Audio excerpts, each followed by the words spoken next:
certain producers take advantage of established actors because they say, okay, no, this is our budget, we can't pay you your rate. And if that actor says, no, I'm not doing that work for this much, that producer knows they'll find another actor who's willing to take this job at a lower pay. This lady, I don't even know what she said. She was like, I don't know if it was lawyer or what careers she listed down. I remember telling her, listen, lady, I want to be an actor. So crazy. I just came out of a dry season now, like just before shooting Grown Women. I hadn't worked in a really long time. And then coming out of that, there was nothing for a while. Kong Republic I like. Speaking your truth on the mic. Hit the subscribe and like. Time to Kongcast.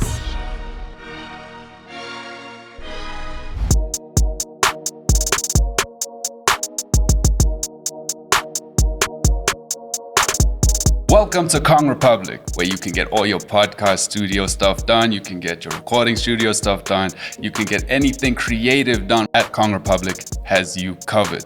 Now, before I start, I just want to make sure that every single one of you hit that subscribe button before we get into it. Now, I have something incredible for you guys today. We are introducing to you Bohang Moeko, who has acted on Seriously Single, The Hot Zone, Housekeepers, Zabalaza, Isono, Ring of Lies, Side Dish, and even more. So it is an absolute pleasure, and I would like to introduce Bohang. Welcome, man. What's going on, man? Thank you. So good to be here. I just want to say thank you so much for getting my name right, man. Like I'm thoroughly impressed. I really am honestly, genuinely impressed.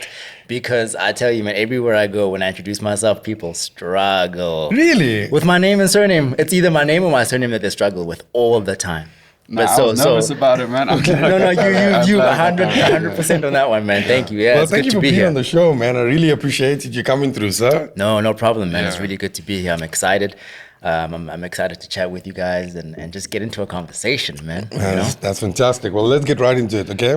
We like to start with a couple of icebreakers. Cool, let's go for it. So Kirsch is the first one for you. Okay, cool. So if you can sing any karaoke song right now, what would it be? From the top of my head, I'd probably say Staying Alive by Bee Gees. What an awesome song. Yeah. Very good. My icebreaker is, if you had a rap name, what would it be? Caramel flavor. Caramel flavor. Check that out. Nah, caramel flavor. Yeah, I Sick, bro. thought about this C-Flav, brother. Do you know about that C-Flav? Let's get right into it, okay? We can go straight into the question. All right, cool, sir. So describe your childhood growing up in Soweto and Bloemfontein. So the Soweto part, I didn't spend much I don't really have a lot of recollection, a lot of memories there besides our first car that I remember my dad getting his first car. But I was really young, so that's apart from that, I don't really remember much. Most of my memories are from Bloem. So look, Bloem is a small town. It's not the kind of town where everyone knows each other. It's not that small, but it's small enough to be quiet. It's I feel my childhood was safe in the sense that Joburg is wild to grow up in. I feel Bloem was a safer space to grow up. Bloem was a place that provided close relationships, close friendships. You know, I could ride my bike to my friend, and I could go play by my friend's house and not have to. My mom wouldn't have to worry about where I was the whole day. So I mean, childhood was good, man. Childhood was great. I had great friends, and because there aren't so many distractions in Bloem, the chances of you as a kid falling into the wrong things is so much lower than it would be in a bigger city. Yeah. Quite interesting, man. In Yeah, 2013, you were a finalist for Mr. South Africa. Yeah. Is modeling something you would still engage in your career? That I was still engaging now? Yeah, you're an actor now. Yeah, I would. I mean, look, it's something that I feel like that was my starting point. The modeling, it's still something that I would do because I still have an interest in fashion. I still, I'd still be keen to explore that side should the opportunity arise. Yeah. I wouldn't do it as as my main thing, because I like to keep the main thing. But it's always been for me a fun side of me to explore It's never been something that I take, sorry to all the models, it's never been something that I take too seriously, you know? It's just something that I just, I did it for fun, and I would still do it for fun. Yeah, you prefer the movement on screen. I prefer telling stories on screen. I would tend to disagree with you. I mean, if I look at your Instagram, I just see six pack. I was like, yo, man, this guy, like, you know, when I first saw your Instagram, I thought because you're such a fashionable dude. Right. You know, Thank you, man. I thought, hey, no, man, this guy must be runway. And then when I found that you're in the acting, because so I know you've been acting, but I thought the modeling was a full-time thing, man. Oh, no. You know, but I wanted to ask you, so going back to acting, right? When did you realize that is something you wanted to do and pursue for the rest of your life, you know? Well, there's a story to this. Yeah. So whenever people ask me that, I'm just like, I don't know when the bug hit me or when I made this when I came to this realization. But I know that looking back, I remember two specific and very distinct instances where I expressed how much I wanted to be an actor. And the first one was in second grade when the teacher came around to ask us, the whole class had to, when it was your turn, you had to get up on your chair, I think it was, and say what you wanted to be when you grow up. And then you had all these little kids saying, when I grow up, I want to be this and this. And I just remember saying, when I grow up, I want to be an actor like Will Smith, right? And someone in the class was like, Will Smith is not an actor, he's a movie star. I was, okay, yeah, that one. And I think at the time I was influenced by Fresh Prince of Bel-Air. A lot of Jim Carrey stuff as well. So I expressed it then, and for some reason I don't know why, as a kid, I guess there's so many interests that come by, and then you want to do this or that. And then again, it happened in grade 10, I think it was, where these external people come to your school, and I don't know if you guys had this, but you do these aptitude tests, and based on the results of your tests, they tell you what careers are suited for you based on your tests and your personality, whatever high score you got, and then they have this sort of debriefing meeting where your parents come as well, and this lady or guy explains to your parents your kid seems to be well suited for these careers because of their marks or whatever. And this lady, I don't even know what she said. She was like, I don't know if it was lawyer or what careers she listed down. I remember telling her, listen, lady, I want to be an actor. Yeah. And so that was the second time that I remember just expressing that. And again, then that went away. And then at some point the big dream was to be a professional athlete. I wanted to play soccer. And then somehow it just became, I think, a full circle moment when I eventually came back to, what I had expressed wanting to do. So there's not just one moment where I realized, hey, I want to be an actor. No, looking back, I'd expressed it. For some reason, I just didn't actively pursue it. It seems like from a kid, you kind of knew what you wanted to do. Yeah, you even studied. Studied acting at the OCA Acting Studio. How beneficial was this for you? Extremely. That actually, come to think of it, I had a moment in that class. Yeah. Right. So, I didn't get any formal training as an actor. And when I say formal training, I mean going to university, getting a degree and whatnot. So I studied something else completely, right? And when I was done studying that, and I was working, I studied quantity surveying. And when I was working as a quantity surveyor in Durban, actually, I then somehow found this lady who was doing acting classes. She was giving acting classes, and she had these courses where you'd go there for 8 months. Yeah, I think it was in total 8 months, beginner, intermediate, advanced. In total, about 8 months of acting classes, and I signed up, not knowing what to expect or anything like that. And the moment, just to answer your previous question, actually, come to think of it, the moment I had was in the very first class, when I went into that class, that acting class, and something in me just came alive. I was like, whoa, this is where I'm supposed to be. This is what I'm supposed to be doing. These are the kind of people I'm supposed to be surrounded by. I love this. I can't get enough of this. I want this. And from that moment on, all I wanted to do was be on a set. All I wanted to do was just like watch movies, make movies, think about movies. That's all I wanted to do. Even at work, I was so unproductive. I probably was the worst employee, man. I was terrible at my job because my mind and my heart just wasn't there. Yeah. And now that I knew what I wanted to do, it's just, I could never get rid of that desire. Well, sir, that desire, officially led to you being a professional actor. Right. So, it's good. It's interesting because I'm not an actor, and we all have favorite actors, but you're a professional actor. When you look at acting, you look at the skill and how they can hold a line, how they hold a scene. So, what I'd like to know is, what, in your opinion, who is your internationally? And I know you mentioned who inspired you as a youngster, like Will Smith and stuff, but who do you think in your top 3 actors right now, internationally, do you regard as top notch? Leonardo DiCaprio, Robert De Niro.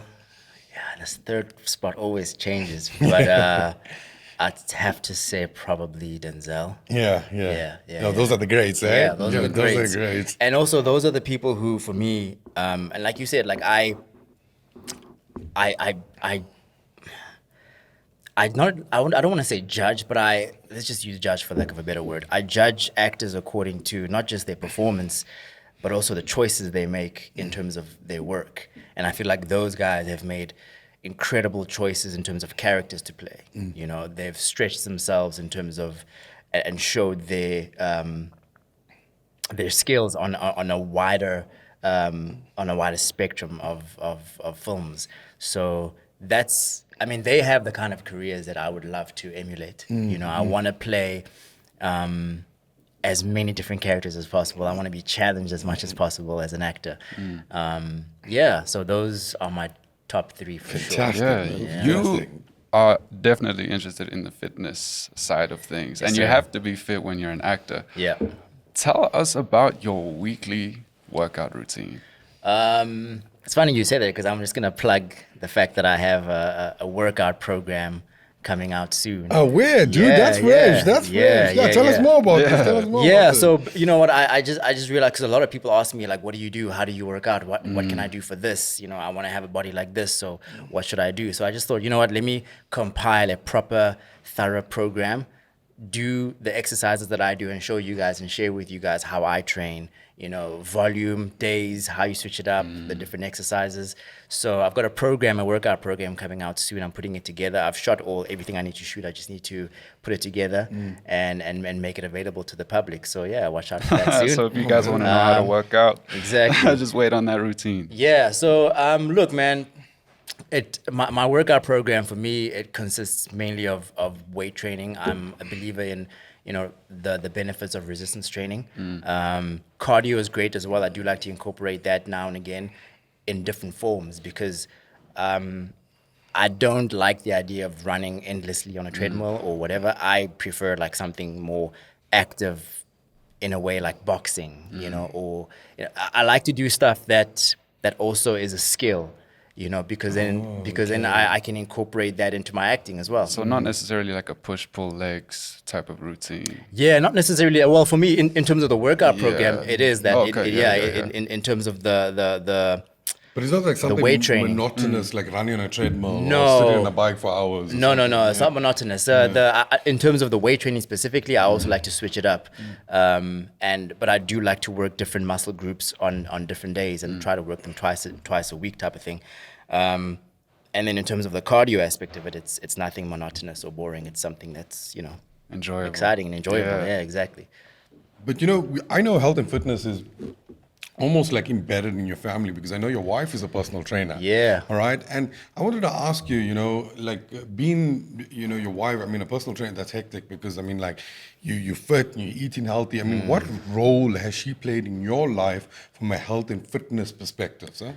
She's played a big role, and especially in terms of nutrition. Oh, okay. Which is, coming into fitness and going into gym, all you think is important is the actual training, but you don't realize the rest and nutrition, what you feed your body, is actually what's going to give you the results. The intake, yeah. So it's pretty much like you wouldn't put low grade fuel into a Ferrari or a Lamborghini, right? You got to put the right fuel so that that engine runs. That's such a good analogy. Yeah. That's such a good analogy. So that engine runs at an optimal level. So the same with your body. You wanna fuel your body with the right ingredients, the right nutrition, so that your body can operate at an optimal level. So that's really where she has helped me a lot. Besides, the exercising, she's really helped me a lot with the nutrition side of it. It seems being married is kind of a benefit, right? Yeah. How has being married helped you focus more on your work and avoid outside distractions? I think just the mere fact that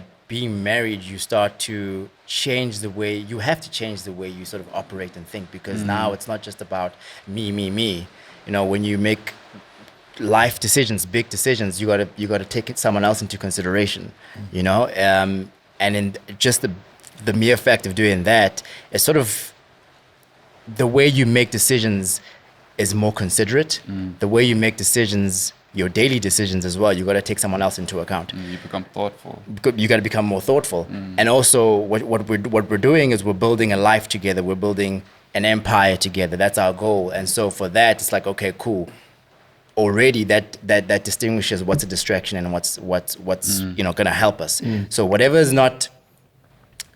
doesn't help you achieve your goal is a setback, and whatever helps you achieve your goal is actually going to push you forward, and it's a setup. So you got to get rid of the setbacks and focus on what pushes you forward. Yeah. So going back to the studies, I know you studied at the University of Free State, and I know you did quantity surveying. And I know quantity surveying, you actually worked for 2 years. Yeah. All right. But what I wanted to ask you is that, because, quantity surveying is like, when you say you're a quantity surveyor, most people think you made it in life, because it's a good paying job, it's a very well paying job and stuff. But I mean, you completely, you studied, you even went to work, but you completely left that there to follow the dream of being an actor. How was that transition? And like when you was moving over to an actor, did you find it much more fulfilling? Because I remember you even talking about being bad at your job because you were thinking about acting. So tell me about the transition period and how you managed to do it. The transition period was extremely difficult, just because transitioning from a place where you are independent of your parents, you're earning an income. And it's like a good income. Yeah. I mean, as much as it was my first couple of years working as a quantity surveyor, you're not making, the millions as yet, but it's a prestigious job. You're making good money. You are making good money. I had my own place. I had a car. And so, living life independent, and then to all of a sudden, all of that gone. I still had the car. That was a leap of faith, eh? Yeah. It was a huge leap of faith, and that's. I mean, whenever people like aspiring actors ask me, what they need to do, it's just like, it's tricky to give that advice, because it's got to be so. It's a personal thing, in the sense that I had to make a somewhat calculated decision. But at the end of the day, I didn't know that it was going to work out. Nothing was a guarantee. But can I ask you something? Yeah. Because you were a quantity surveyor, your calculated decision was probably a lot better than most calculated decisions. No, it wasn't even. I'm telling you, like for me, it was truly, I could not get rid of this desire to be an actor. Yeah.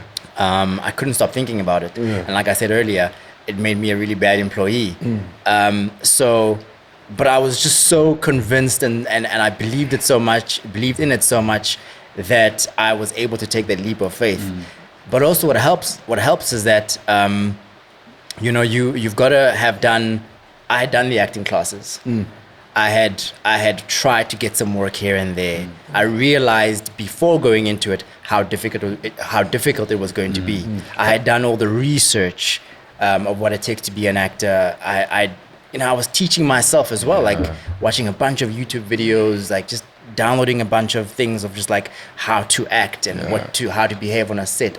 Everything I could get my hands on. Yeah, going through all these ups and downs in your career and moving forward to your career, what would you say you found most difficult with going into the industry of acting? I think it was still on that transition period where, like I said, it was now on me to make this thing work because my family was like, you leaving quantity surveying for what? Can you imagine? Can you imagine that? To be an actor? That's not even a real job. What are you talking about? So it was that's a difficult thing. Then having to depend on your mom and your parents to help you pay for your car so you can actually use this car to go to auditions. I went to I remember I had a book where I would write down all the auditions that I had went to, as in when I went to them. And I hadn't booked any of those auditions. I think it got to 100 auditions, and then I stopped counting. No way. I promise you, I stopped counting at 100, and I was like, you know what, I'm not gonna keep listing these things 100? down. Yeah, 100 auditions, 2014, I remember. 100 auditions I went to, didn't book any of them. I stopped counting at 100, and then eventually later that year I booked. So after 100 auditions, more than 100. Nobody was willing to help. No one was willing to hire me, man. I had to, but you know what? That's what it is. It's that's perseverance. 100 and you're still going. Yeah. And this is the 100 that I counted. There were still more that I stopped counting after 100. So just to answer your question, look, it's difficult to get in. Some people's journeys are different. Some people just get booked their first job or their second audition. For me, it took a while, but I'm grateful for that because I know what it takes to get in, and so I also appreciate it a lot more when I am working. The journey. Exactly. Yeah. But let's talk about getting in. Let's talk about Victor. Okay, Victor on Zabalaza. Right? Yeah. All right. It's your first role. All right. Yeah. It's I'm sure there's lots of pressure. I mean, it's your first real thing. What I want to ask you, sir, is what did that role teach you as an actor? And the reason I'm asking about that, because that was the first one, and I'm sure there was a lot of new things and learning lessons there. Oh, yeah. But what did it teach you as an actor predominantly? Oh, man, for me, I always look at that role as acting school for me.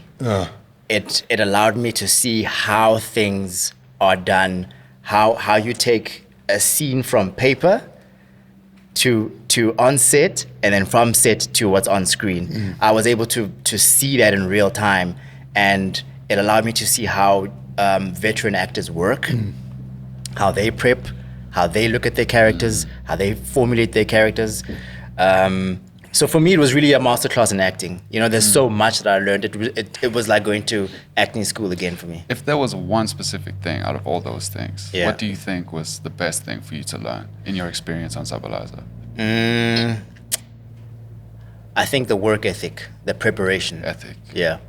The preparation of being able to be so prepared before you get on set that you can go on set and play. Natural. Yeah. That was the biggest thing. But, since Victor, you've been on so many sets, so many Yeah. different shows, so many different things. What I want to really find out is that firstly, I mean, you played so many different characters, different roles, different scenarios, different scenes. Out of your amazing career so far, what was the most enjoyable thing that came almost like butter and bread, something so smooth, something that you had the most fun with? Something that stands out for me was probably the role I had on The Queen. Yeah, where I played a mercenary. That's what they call him, right? A mercenary. Yeah. So like a soldier. Just because I'm a huge action film fan, and it's something that I had always wanted to do, and I just felt ready. It came at the right time. It came at the right time where I felt good about myself. I was ready for that kind of role. It was just, it was seamless. Yeah. And out of all those experiences, what would you say is the most challenging? Sheesh, the most challenging physically, I would say the role I had on Ring of Lies. That was by far the most physically challenging role because I played a boxer. And before we started shooting, we had to do I think 2 months, which isn't long, but we had to do 2 months of preparation, just going in the boxing gym every single day, learning how to be a boxer, to move like a boxer, to punch like a boxer. And then also when we shoot proper fight scenes, fully choreographed fight scenes. A lot of times we'd use professional boxers to be, our opponents.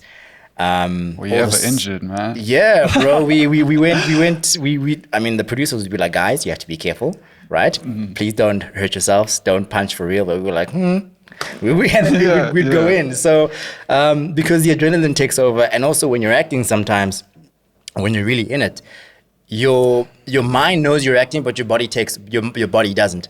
And sometimes your body just takes over and it goes through the motions, and that's beautiful actually, because then that's real human behavior. But yeah, the most physically challenging would have been that one. No, I can only imagine, man. Yeah. I think now is a good time to cut to our ad break, and we will see you up next. Don't forget to go subscribe. We will see you soon. Now, for a limited time, get your exclusive photo shoot for only 2,450 Rand and get a free A1 canvas print. This special includes 20 high-resolution images, 3 hours of editing and retouching, 2 background options of your choice, includes photographer, gear hire, assistant, and refreshments. Get your exclusive photo shoot done at Kong Republic Studios based here in Kyalami, Midrand. Welcome back to Kongcast at Kong Republic, where anything creative you need done can be done at an affordable price. Don't forget to go hit that subscribe and tell us what you think. We are back. Okay, cool, guys. So I'm gonna get right into it. All right. So what I want to talk to you, sir, is that everybody has a niche. Some people do comedy.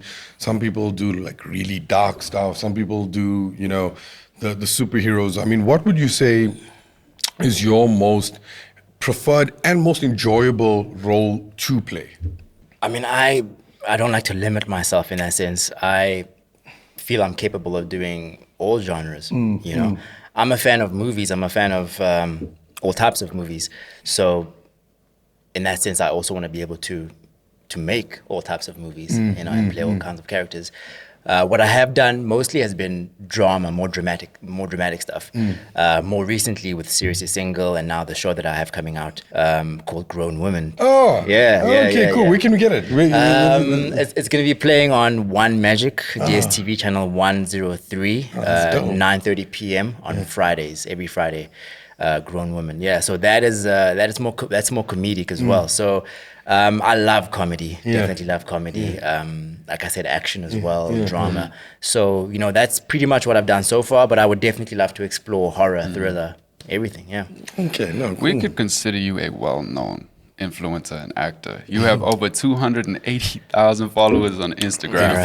85. When we did this, it was 83. Then it kept on growing. Still growing, man. Still What growing, role do you think contributed the most to your social media growth? Probably the Queen. I think it's the Queen. And then also definitely Seriously Single, because that was Netflix. Yeah. So the Queen was, I think they just finished now. It was a very, very popular show watched by a lot of people. So definitely that grew my audience, amongst other shows as well that were on Mzansi Magic, but definitely that one. And then for sure, Seriously Single on Netflix, because that opened me to an audience globally. Yeah. I still have people from countries I didn't even know existed, saying they watched the movie. Yeah, like Guatemala, Brazil, Japan. It's insane. It's Quite insane. humbling, huh? Yeah, it's crazy to think that you shoot something here in Joburg and people all over the world can resonate. It resonates with people all over the world.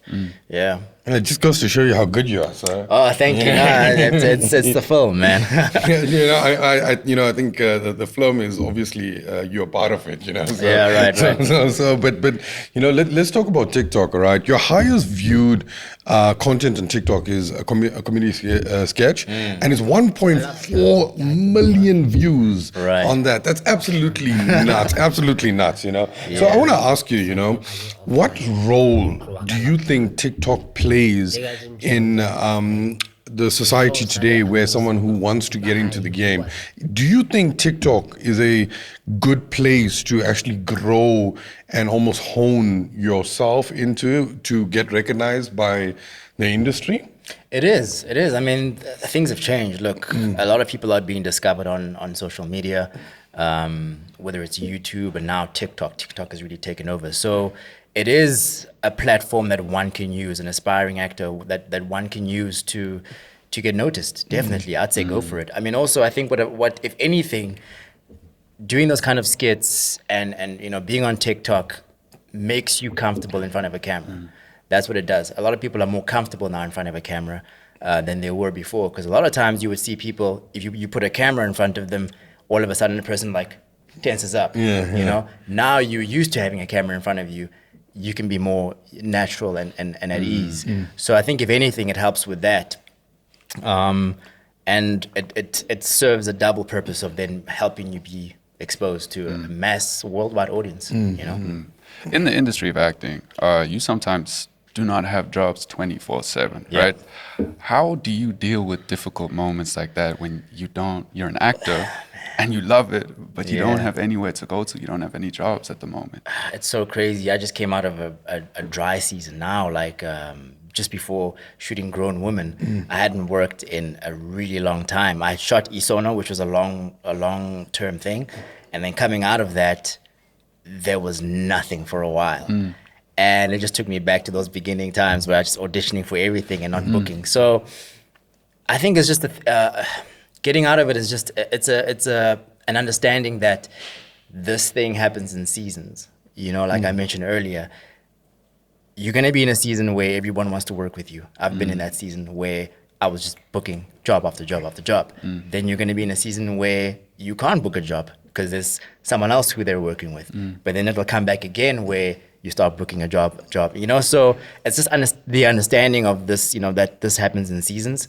What do you do in those periods of time? Do you take time off? Do you carry on trying to find more jobs? Yeah, look, I think at first I was just so keen on trying to find more jobs.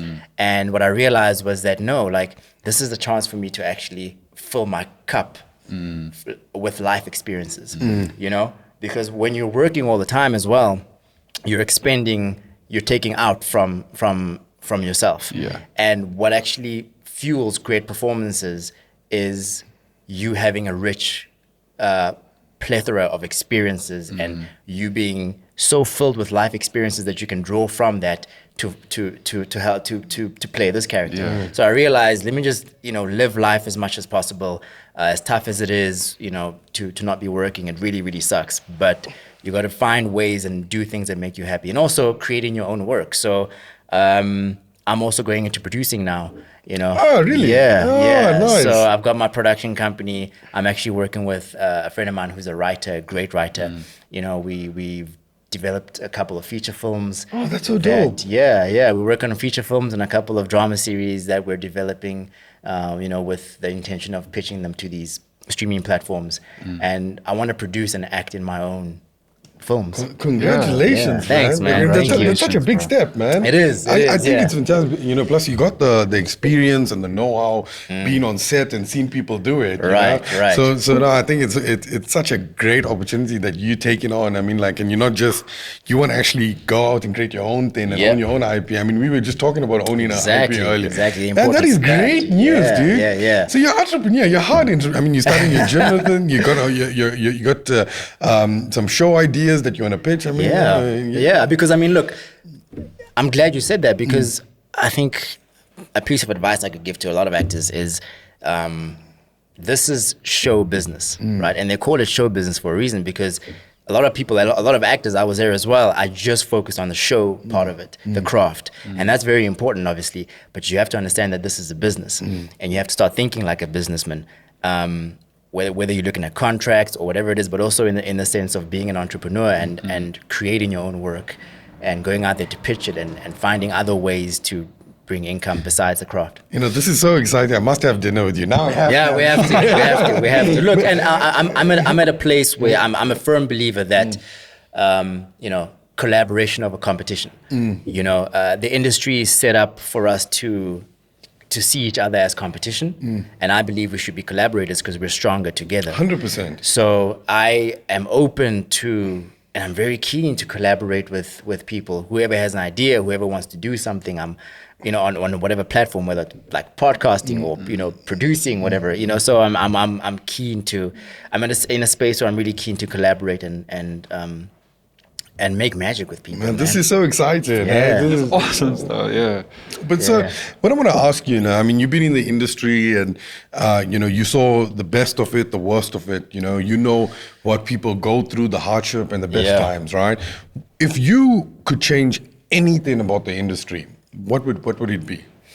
In South Africa specifically, I would change, I would give actors more protection. I would give actors more protection in terms of just financial stability, because right now, as it sits, actors don't get royalties. The government doesn't allow for actors to earn royalties of shows they've been in. So, if, for instance, now I was in a show that was then sold to other territories, like in Canada or America, whatever it is, right? Okay. So whoever it is making money off that show, but the actors who are actually in the show and who actually help sell the show that side don't benefit from it on a financial standpoint. So that's definitely one thing that I would change. Actors getting royalties, actors having a proper union where actors can get medical insurance and all kinds of things, and also just regulating salaries for actors. I feel like a lot of times certain producers take advantage of new actors because, or even established actors, because they say, okay, no, this is our budget, we can't pay you your rate. And if that actor says, no, I'm not doing that work for this much, that producer knows they'll find another actor who's willing to take this job at a lower pay. So regulating that, would ensure that actors are protected in terms of, how much money they earn. Yeah. It seems like quite a ruthless game. It is, touching on the ruthlessness, but let's say the flip side of that. What would you say is the most positive experience, the best highlight of throughout your entire career of acting? Your favorite moment, your personal favorite moment. So far, it has to be. I would say two. Number one is being on a show called The Hot Zone. That was my first international job where I got to really realize and experience what my goal is, working on an international level, How was that experience? It was great, man. I had my own trailer. You know what I mean? Like, I was like, this is it. So, working with American director, producers, just seeing how they work, and not to say that they're superior, but just seeing how they work, seeing how things are run on that kind of set, on that size of a set, because it was massive, a lot of moving parts. I had never been on a set that size, so that was an eye-opening experience for me. And then secondly, like I mentioned earlier, our film Seriously Single, going on Netflix, and realizing the impact that it had on the world, and realizing, like, damn, our stories actually are global. Like, we can tell a story in South Africa, but with South Africans, told by Africans and with Africans in there, and it'll still resonate all over the world. So, what's stopping us from, continuing to tell our stories and taking them to the world? So that was also a mind-blowing experience for me. How was that movement? How did they move there in the US? Because, the budget is bigger, everything's bigger, right? Yeah. So, when you're on set there, just tell us about your experience there, man. I'm so excited to hear how these guys maneuver. It's so different, man. Like, you get, okay, obviously I shot it in Durban. So, they fly you out, you get a driver that picks you up, takes you to set, you're in a trailer. You get these assistants that come, knock on your door, sir, they're ready for you. You go to makeup, or you go on whatever it is for the day, wardrobe tests and all that kind of stuff, and makeup tests. It's just, you realize that they're playing with a lot of money. It's different. You're treated very well. Yeah, exactly. You're treated. That's another thing. That's a big thing. You're treated so well, and I'm not like. I personally find it a little like, I don't know, it's like actors should be respected, of course, but everybody should be respected on a set. But actors are really respected on those sets. You walk on a set and it's like, okay, talent on set, and it's just like, there's an energy that's, and you get on set and they've already lit the whole set. They've already set up They've done their technical rehearsals Prior to you getting on set. Oh, no So way. when you get on set, you just speak to the director. This is what we're doing. This is where the camera is. That camera's going to move here. This is what's going to happen. He takes you through the blocking. Then you guys do your rehearsal, and then you shoot it. So there's no long periods of like what happens in South Africa, which it gets to a lot of actors. It gets to me as well. They'll tell you that they're ready for you on set. You get to set, and then they're still fixing the lights, or this is wrong, or no, where should we put the camera? And I'm like, why are you calling me if you guys are still sorting yourselves out? And look, I really, really respect crew members and the technical aspect of filmmaking. So they deserve their time. The crew deserves their time to set up and do what they do their job.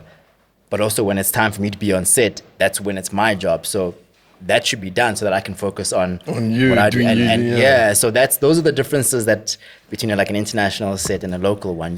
It's crazy, man. Yeah, it's beautiful though. So firstly, I must say, this conversation has been so informative. I mean, as much as important, you open, well, I know me specifically, I can't talk for Matt, but you open my mind to what's happening and what goes on. I mean, it's been such an informative. So thank you for this conversation, because you drop knowledge bombs like crazy. I'm trying to keep my mouth closed here, because I'm in awe of what you're saying in certain cases, because your depth of experience and your knowledge is just crazy. So what I would like to find out from you is going forward, what can we expect from you, sir? You can look out for more films and projects I'm working on as a producer. Those are really I'm excited about those. I'm excited about taking on that challenge, and just more great work, man. I really want to tell stories that move audiences. I've always been saying this for years. I want to tell stories that resonate and move audiences all around the world.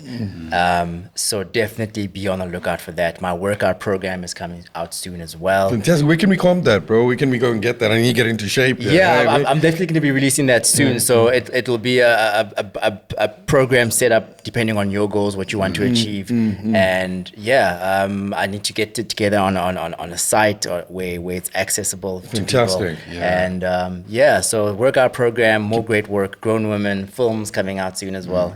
Oh man, I would just like to say before we close, man, it's been an absolute pleasure meeting you. You being such an experienced individual. You don't bring an ego into the room when you're here. You're a nice, genuine, kind person. So thank you. Before we close off, thank you very much, man. It's been an absolute pleasure.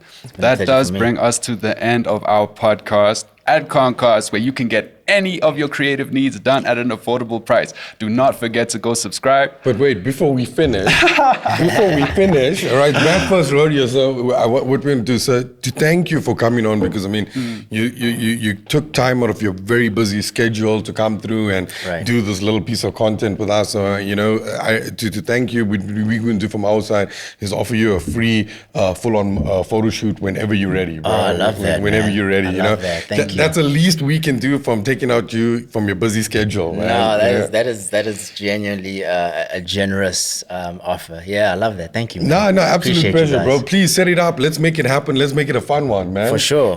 Like I said, I love you guys' setup. I mean, this is incredible. And just to add on to anything else that you guys should expect, I mentioned earlier to you that I'm looking to get into the podcast space myself. So, you never know. Maybe you could see me, taking part in more podcasts here as well. Oh, fantastic. This is good news. Please do. That being said, guys, we are officially closing this podcast. Thank you very much. Do not forget to let us know what you think and go subscribe. This is Kongcast at Kong Republic, where anything creative you need, from photography, from podcasts to studio recordings, everything at an affordable rate. We'll see you guys next time. Kong Republic I like. Speaking your truth on the mic. Hit the subscribe and like. Time to Kongcast.